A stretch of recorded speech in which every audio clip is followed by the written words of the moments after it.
ir 10:30 vakarā. Es atrodos Polijā, Gdaņska, atvainojos, Varšavā.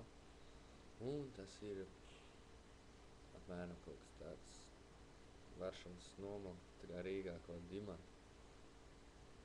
Izvērties ir interesants pagaidām ceļojums. Un sākās viss apmēram 9. Diezgan garlaicīgs ceļojums caur Poliju, Lietuvu, bet diezgan lielā es biju, diezgan pārsteigts biju par to, cik labi ceļi bija Polijā, un tas ir Lietuvā, jo ar manī tomēr, kur ir krīze, kurā valstī, kurā nav ļoti labi sakārtot ceļi, agrāk man likās, ka Polijā ir ļoti labi ceļi, bet, nu jā, izrādās tagad Lietuva pārsteig. Nu, varbūt uz galvenajām maģistrālēm droši vien. Un, jā, viņiem vēl krustojumos tādu krutu bļēmbas, tāds trubiņi. Te notiek filmēšana. Ja? Tā kā nevajag. Nu, ot, un kas vēl? Lietuvā staķi kā jauns kaut kāds ir, karoči, ir tāda polāra maize. Tur kaut kāds jaunums bija. Varēja pagaršot arī tādu uzsildītu polāra maize, tāda apaļa tā kā kebabs un iekšā uz kaut dārzeņu, vista un karī mērķi, baigi garšīgā, tāds labs asumīgs. Baigi labi. Nu, un tad iebraucām Polijā, ceļi vienkārši drausmīgi, visi poļi pa ceļu drāžās tā kā tādi traki. Un baigie, mums vēl fūra aizmugrē mašīnā, mēs tur kontrabandu vedīsim, zāgaļus pēsim.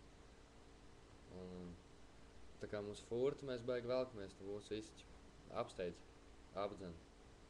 Tā pareizāk būtu teikt. Un uz ceļa, nu jā, tiešām viņi baigi traki brauc, bija 3 avārijas.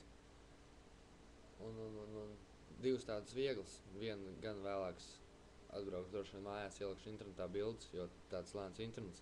Mašīna bija apgāzusies uz jumta, ātrā palīdzība bija, viņi vēl mūs apsteidz. Kas vēl tāds interesants. Tas visiem te laikam 2 nedēļas bija kaut kāds brīvlaiks vai ne brīvlaiks. Lieldienu brīvlaiks, zin kā viņi tad visi baigi safanojušies par to ticību savējo. Visiem logos tās tur svēt, kā viņi tur to pāvestu bildes, visiem karogi, baznīcas tie riktīgi daudz, kapi baigi daudz skādi. Jā. Kas vēl? Baigi daudz uz kādu lielu iepirkumu centri, ko es vēl redzēju. Starbucksu, maķīti, Hesīts bija Lietuvā,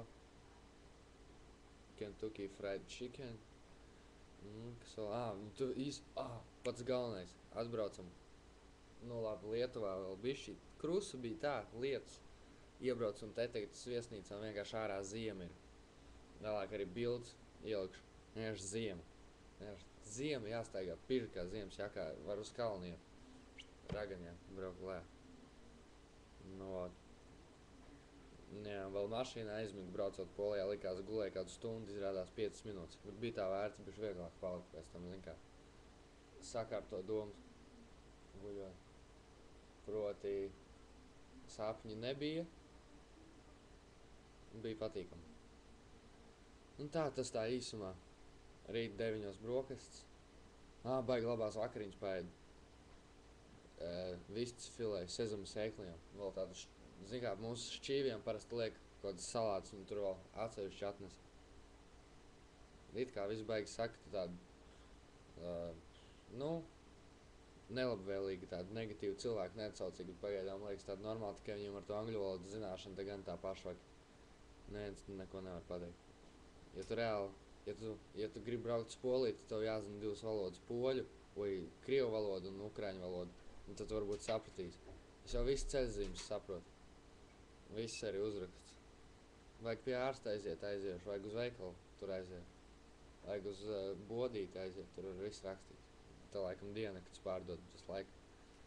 Un te pirkt uz kaut ko un tā. Cilvēku vispār uz ielām nebija. Ko viņi dara tās 2 nedēļas, es nezinu, pat logos gaismu nespīdē. Jā. Nu tā.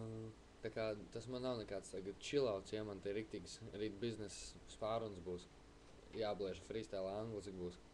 Jāpalīdz saviem kolēģiem, kā mums saka universitātē dažs labs pasniedzējs.